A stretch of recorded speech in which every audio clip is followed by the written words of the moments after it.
ओम शांति। 21 मार्च 2024 की साकार मुरली है। बाबा कहते, मीठे बच्चे, अंतर्मुखी हो याद का अभ्यास करो। चेक करो कि आत्म अभिमानी और परमात्मा अभिमानी कितना समय रहते हैं। प्रश्न: जो बच्चे एकांत में जाकर आत्म अभिमानी बनने की प्रैक्टिस करते हैं, उनकी निशानी क्या होगी? उत्तर: उनके मुख से कभी उल्टा सुल्टा बोल नहीं निकलेगा। दूसरा, भाई भाई का आपस में बहुत लव होगा। सदा शेर खंड होकर रहेंगे। तीसरा, धारणा बहुत अच्छी होगी, उनसे कोई विकर्म नहीं होगा। चौथा, उनकी दृष्टि बहुत मीठी होगी, कभी देह अभिमान नहीं आएगा। पांचवा, कोई को भी दुख नहीं देंगे। ओम शांति। रूहानी बच्चों प्रति सिर्फ रूह कहेंगे तो फिर जीव निकल जाता है। इसलिए रूहानी बच्चों प्रति रूहानी बाप समझाते हैं, अपने को आत्मा समझना है। हम आत्माओं को बाप से ये नॉलेज मिलती है। बच्चों को देही अभिमानी हो रहना है। तो बाबा पक्का कराते हैं कि देही अभिमानी हो रहना है। बाप आए ही है बच्चों को ले जाने लिए। भल सतयुग में तुम आत्मा अभिमानी बनते हो, परंतु परमात्मा अभिमानी नहीं। यहाँ तुम आत्मा अभिमानी भी बनते हो तो परमात्मा अभिमानी भी। अर्थात हम बाप की संतान हैं। यहाँ और वहां में बहुत फर्क है। यहाँ है पढ़ाई, वहां पढ़ने की तो बात ही नहीं। यहाँ हर एक अपने को आत्मा समझता है और बाबा हमको पढ़ाते हैं। इस निश्चय में रहकर सुनेंगे तो धारणा बहुत अच्छी होगी, आत्म अभिमानी बनते जाएंगे। इस अवस्था में टिकने की मंजिल बहुत बड़ी है। सुनने में बहुत सहज लगता है। बच्चों को यही अनुभव सुनाना है कि हम कैसे अपने को आत्मा और दूसरे को भी आत्मा समझ बात करते हैं। बाप कहते हैं, मैं भले शरीर में हूं, परंतु मेरी ये असूल की प्रैक्टिस है। मैं बच्चों को आत्मा ही समझता हूं, आत्मा को पढ़ाता हूं। भक्ति मार्ग में भी आत्मा पाठ बजाती आई है। पाठ बजाते बजाते पतित बनी है। अब फिर आत्मा को पवित्र बनना है। सो जब तक बाप को परमात्मा समझकर याद नहीं करेंगे तो पवित्र कैसे बनेंगे? इस पर बच्चों को बहुत अंतर्मुखी हो याद का अभ्यास करना है। नॉलेज सहज है, बाकी ये निश्चय पक्का रहे कि हम आत्मा पढ़ते हैं, बाबा हमको पढ़ाते हैं, तो धारणा भी होगी और कोई विकर्म नहीं होगा। ऐसे नहीं, इस समय हमसे कोई विकर्म नहीं होता है। विकर्माजीत तो अंत में बनेंगे। भाई भाई की दृष्टि बहुत मीठी रहती है, इसमें कभी देह अभिमान नहीं आएगा। बच्चे समझते हैं बाप की नॉलेज बड़ी डीप है। अगर ऊंच से ऊंच बनना है तो ये प्रैक्टिस अच्छी रीति करनी पड़े, इस पर गौर करना पड़े। अंतर्मुखी होने के लिए एकांत भी चाहिए। यहाँ जैसा एकांत घर में धंधे धूरी में तो मिल ना सके, यहाँ तुम यह प्रैक्टिस बहुत अच्छी कर सकते हो। आत्मा को ही देखना पड़े, अपने को भी आत्मा समझना है। ये प्रैक्टिस यहाँ करने से आदत पड़ जाएगी। फिर अपना चार्ट भी रखना चाहिए, कहाँ तक आत्मा अभिमानी बने हैं। आत्मा को ही हम सुनाते हैं, उनसे ही बातचीत करते हैं। ये प्रैक्टिस बहुत अच्छी चाहिए। बच्चे समझते होंगे ये बात तो ठीक है, देह अभिमान निकल जाए और हम आत्मा अभिमानी बन जाए, धारणा करते और कराते जाए। कोशिश कर अपने को आत्मा समझ बाप को याद करना। ये चार्ट बड़ा डीप है। बड़े बड़े महारथी भी समझते होंगे बाबा जो दिन प्रतिदिन सब्जेक्ट देते हैं विचार सागर मंथन करने के लिए, ये तो बहुत बड़ी पॉइंट्स है। फिर कभी भी मुख से कोई उल्टा सुल्टा अक्षर नहीं निकलेगा। भाइयों भाइयों का आपस में बहुत लव हो जाएगा। हम सब ईश्वर की संतान हैं। बाप की महिमा को तो जानते ही हो। श्री कृष्ण की महिमा अलग, उनको कहते हैं सर्वगुण संपन्न। परंतु श्री कृष्ण के पास गुण कहाँ से आए? भल उनकी महिमा अलग है, परंतु सर्वगुण संपन्न बना तो ज्ञान सागर बाप से ही है ना। तो अपनी जांच बहुत रखनी है। कदम कदम पर पूरा पोता मेल निकालना है। व्यापारी लोग सारे दिन की मुरादी रात को संभालते हैं। तुम्हारा भी व्यापार है ना। रात्रि को जांच करनी है कि हमने सबको भाई भाई समझकर बात की, कोई को भी दुख तो नहीं दिया, क्योंकि तुम जानते हो हम सब भाई क्षीर सागर की तरफ जा रहे हैं। ये है विषय सागर। तुम अभी न रावण राज्य में हो न राम राज्य में हो, तुम बीच में हो। तो अपने को आत्मा समझ बाप को याद करना है। देखना है कहाँ तक हमारी वह भाई भाई के दृष्टि की अवस्था रही। हम सब आत्माएं आपस में भाई भाई है। हम इस शरीर से पाठ बजाते हैं। आत्मा अविनाशी है, शरीर विनाशी है। हमने 84 जन्मों का पाठ बजाया है। अब बाप आए हैं, कहते हैं माम एकम याद करो, अपने को आत्मा समझो। आत्मा समझने से भाई भाई हो जाते हैं। ये बाप ही समझाते हैं। बाप के सिवाय और कोई का पाठ ही नहीं। प्रेरणा आदि की बात नहीं। जैसे टीचर बैठ समझाते हैं, वैसे बाप बच्चों को समझाते हैं। ये विचार करने की बात है। इसमें समय भी देना पड़ता है। बाप ने धंधा आदि करने के लिए तो कह दिया है, लेकिन याद की यात्रा भी जरूरी है। उसके लिए भी टाइम निकालना चाहिए। सर्विस भी सबकी भिन्न भिन्न है। कोई बहुत टाइम निकाल सकते हैं। मैगजीन में भी युक्ति से लिखना है कि यहाँ ऐसे बाप को याद करना होता है। एक दो को भाई भाई समझना होता है। बाप आकर सभी आत्माओं को पढ़ाते हैं। आत्मा में दैवी गुण के संस्कार अभी भरने हैं। मनुष्य पूछते हैं भारत का प्राचीन योग क्या है? तुम समझा सकते हो, परंतु तुम अभी बहुत थोड़े हो। तुम्हारा नाम निकला नहीं है। ईश्वर योग सिखलाते हैं। जरूर उनके बच्चे भी होंगे, वह भी जानते होंगे, ये किसको भी पता नहीं है। निराकार बाप कैसे आकर पढ़ाते हैं, वह खुद ही समझाते हैं। मैं कल्प कल्प संगम युग पर आकर खुद बताता हूँ कि मैं ऐसे आता हूँ।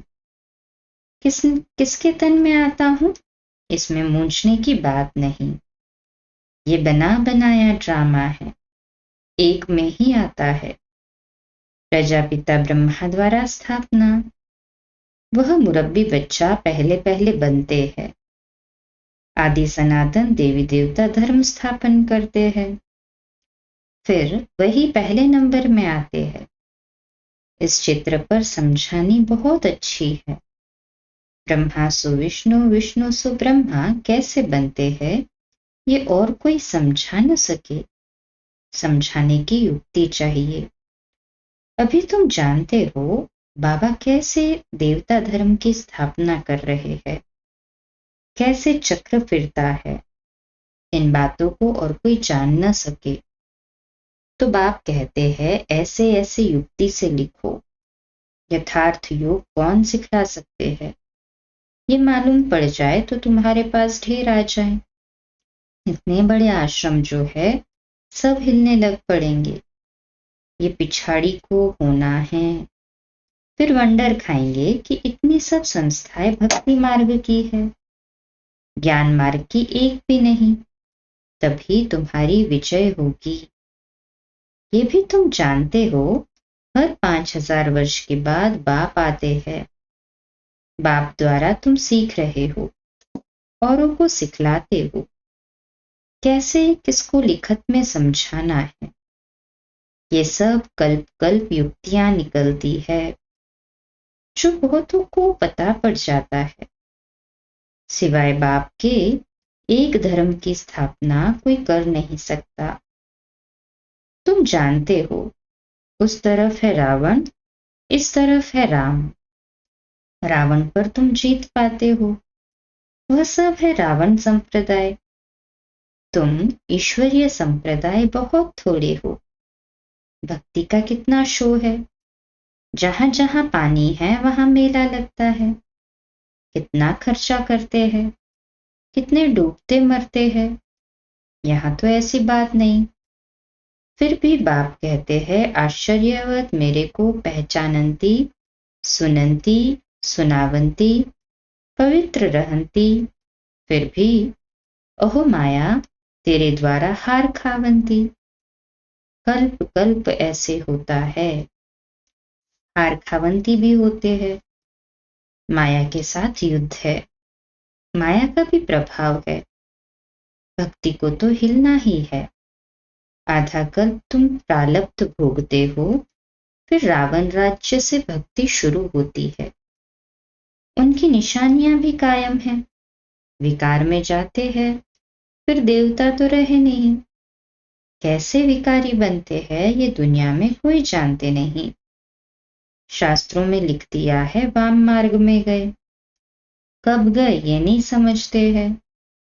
ये सब बातें अच्छी रीति समझने और समझाने की है।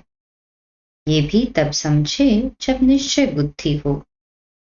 उनकी कशिश होगी। कहेंगे ऐसे बाप से हमको मिलाओ। परंतु पहले देखो घर जाने के बाद वह नशा रहता है। निश्चय बुद्धि रहते हैं। बल याद सतावे, चिट्ठी लिखते रहे आप हमारे सच्चे बाबा हो। आपसे ऊंचा वर्षा मिलता है। आपसे मिलने बगैर हम रह नहीं सकते। घर जाके भी बाबा कहते बाबा को ऐसे प्यार करी, चिट्ठी लिखनी है। सगाई के बाद मिलना होता है। सगाई के बाद तड़पते हैं। तुम जानते हो हमारा बेहद का बाप, टीचर, साजन आदि सब कुछ है और सबसे दुख मिला। उनकी एवज में बाप सुख देते हैं। वहां भी सब सुख देते हैं। इस समय तुम सुख के संबंध में बंध रहे हो। ये पुरुषोत्तम बनने का पुरुषोत्तम युग है। मूल बात है अपने को आत्मा समझना है। बाप को प्यार से याद करना है। याद से खुशी का पारा चढ़ेगा। हमने सबसे जास्ती भक्ति की है, धक्के बहुत खाए। अब बाप आया है वापस ले जाने, तो जरूर पवित्र बनना है। दैवी गुण धारण करने हैं। पोता मेल रखना है। सारे दिन में कितने को बाप का परिचय दिया। बाप का परिचय देने बिगड़ सुख नहीं आता, तड़फन लग जाती है। यज्ञ में बहुत विघ्न भी पड़ते हैं, मारे खाते हैं। और कोई सत्संग नहीं जहां पवित्रता की बात हो। यहाँ तुम पवित्र बनते हो तो असुर लोग विघ्न डालते हैं। पावन बनकर घर जाना है। संस्कार आत्मा ले जाती है। कहते हैं युद्ध के मैदान में मरेंगे तो स्वर्ग में जाएंगे। इसलिए खुशी से लड़ाई में जाते हैं। तुम्हारे पास कमांडर, मेजर, सिपाही आदि कहाँ कहाँ से आते हैं। स्वर्ग में कैसे जाएंगे? लड़ाई के मैदान में मित्र संबंधी याद आते हैं। बाप समझाते हैं सबको वापस जाना है। अपने को आत्मा समझो, भाई भाई समझो, बाप को याद करो। जो जितना पुरुषार्थ करेंगे उतना ऊंच पद पाएंगे। वो लोग कहते हैं हम भाई भाई है, परंतु अर्थ नहीं जानते, बाप को ही नहीं जानते। लोग समझते हैं हम निष्काम सेवा करते हैं, हमको फल की इच्छा नहीं, परंतु फल तो जरूर मिलना है ना। निष्काम सेवा तो एक बाप ही करते हैं। बच्चे जानते हैं बाप की कितनी ग्लानि की है, देवताओं की भी ग्लानि की है। अब देवताएं किसी की हिंसा तो कर नहीं सकते, यहाँ तो तुम डबल अहिंसक बनते हो। न काम कटारी चलाना, न क्रोध करना। क्रोध भी बड़ा विकार है। कहते हैं बच्चों पर बहुत क्रोध किया। बाप समझाते हैं थप्पड़ आदि कभी नहीं मारना। वह भी भाई है, उनमें भी आत्मा है। आत्मा छोटी बड़ी नहीं होती है। ये बच्चा नहीं परंतु तुम्हारा छोटा भाई है। आत्मा समझना है। छोटे भाई को मारना नहीं चाहिए, इसलिए श्री कृष्ण के लिए दिखाते हैं ओखरी से बांधा। वास्तव में ऐसी बातें हैं नहीं, ये भिन्न भिन्न शिक्षाएं हैं। सतयुग में तो कोई ऐसा होगा ही नहीं कि किसी को बांधे, परंतु बाबा कहते हैं यहाँ के लिए बाबा शिक्षाएं दे रहे हैं। बाकी श्री कृष्ण को क्या परवाह पड़ी है माखन की। वो तो ज्ञान रूपी मक्खन की बात है जो हम गोप गोपियां खाते हैं, अर्थात मुरली रूपी माखन के लिए कितना यतन भी सहते हैं। कई माताएं पैदल भी चल कर आती है कई किलोमीटर। वह महिमा भी करते हैं उल्टी चोरी की। तुम महिमा करेंगे सुलटी। तुम कहेंगे वह तो सर्वगुण संपन्न 16 कला संपूर्ण है श्री कृष्ण, परंतु ये ग्लानि की भी ड्रामा में नोंद है। अभी सब सतो प्रधान बन रहे हैं, तमो प्रधान बन पड़े हैं। बाप आकर सतो प्रधान बनाते। पढ़ाने वाला है बेहद का बाप, उनकी मत पर चलना पड़े। डिफिकल्ट से डिफिकल्ट ये सब्जेक्ट है। पद भी तुम कितना ऊंच पाते हो। अगर सहज हो तो सब इस इम्तिहान में लग जाए, इसमें बड़ी मेहनत है। देह अभिमान आने से विकर्म बन जाएंगे, इसलिए छुई मुई का दृष्टांत है। बाप को याद करने से तुम खड़े हो जाएंगे, भूलने से कुछ न कुछ भूल हो जाएगी, पद भी कम हो पड़ता है। शिक्षा तो सबको दी है, जिसकी बाद में गीता बनाई है। गरुड़ पुराण में रोचक बातें लिखी है जो मनुष्य को डर लगे। रावण राज्य में पाप तो होती ही है, क्योंकि है ही कांटों का जंगल। बाप कहते हैं दृष्टि को भी बदलना है। बहुत समय से हिरे हुए हैं, इसलिए शरीर की तरफ प्यार चला जाता है। विनाशी चीज से प्यार रखने से फायदा ही क्या। अविनाशी से प्यार रखने में अविनाशी बन जाता है। बच्चों को यही डायरेक्शन है। उठते बैठते चलते फिरते बाप को याद करो। अच्छा, मीठे मीठे सिखिलते बच्चों प्रति माता पिता बाप दादा का याद प्यार और गुड मॉर्निंग।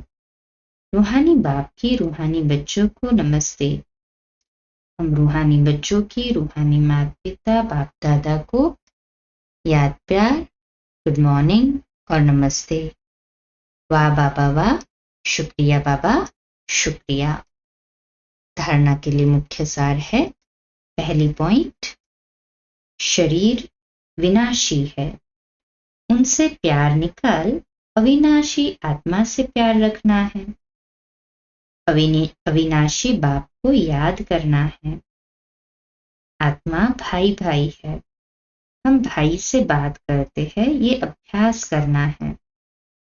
दूसरी पॉइंट, विचार सागर मंथन कर अपनी ऐसी अवस्था बनानी है जो मुख से कभी कोई उल्टा सुल्टा बोल न निकले। कदम कदम पर अपना पोतामेल चेक करना है। आज का मीठा वरदान, निमित्त और निर्माण भाव से सेवा करने वाले श्रेष्ठ सफलता मूर्त भव। निमित्त और निर्माण भाव से सेवा करने वाले श्रेष्ठ सफलता मूर्त भव। आज का सोमान, मैं श्रेष्ठ सफलता मूर्त आत्मा हूँ। मैं श्रेष्ठ सफलता मूर्त आत्मा हूँ। विश्लेषण, सेवाधारी अर्थात सदा बाप समान निमित्त बनने और निर्माण रहने वाले। निर्माणता ही श्रेष्ठ सफलता का साधन है। किसी भी सेवा में सफलता प्राप्त करने के लिए नम्रता भाव और निमित्त भाव धारण करो। इससे सेवा में सदा मौज का अनुभव करेंगे। सेवा में कभी थकावट नहीं होगी।